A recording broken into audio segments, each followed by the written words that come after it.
কুরআন মধুর বাণী আমি যখনই শুনি আমার মন ভরে যায়।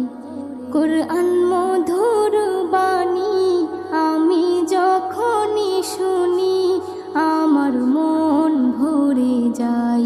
শোনো মুমিন মুসলমান, পড়ে দেখো না কুরআন, কত শান্তি পাওয়া যায়।